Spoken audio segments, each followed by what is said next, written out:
Ligpit mo kwarto ah.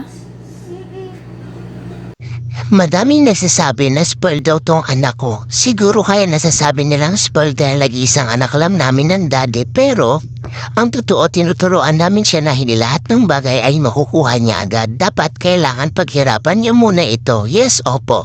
Sa murang edad, tinuturuan na namin siya kasi kung paano ako pinalaki ng magulang ko. Ganun din ginako sa anak ko.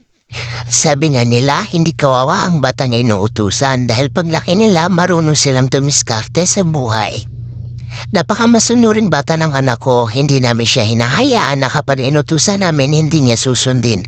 Pero syempre, depende pa rin sa sitwasyon at kung paano natin utusan yung mga bata. For example, mga mas, kailangan malumanay tayo kapag mabuutos sa kanila.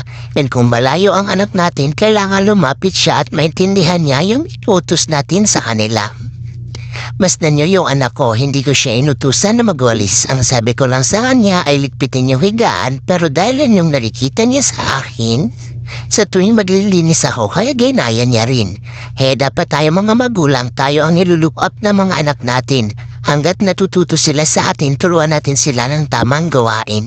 At kailangan kapag nag-uutos tayo, gumamit tayo ng salitang please and thank you para gayahin tayo ng mga anak natin.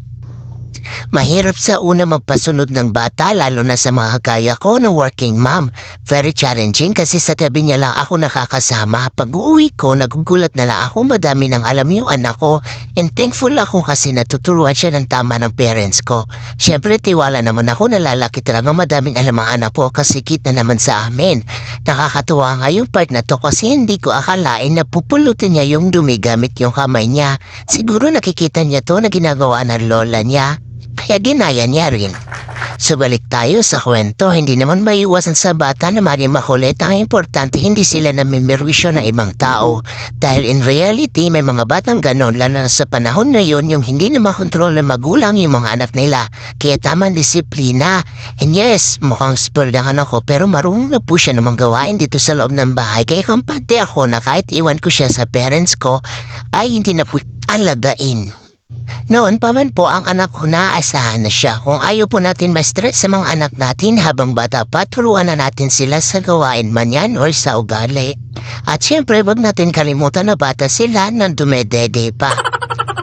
May parto ito mga mas yung gift namin ng daddy dahil masunuring bata ang anak namin. Thank you for watching. Bye!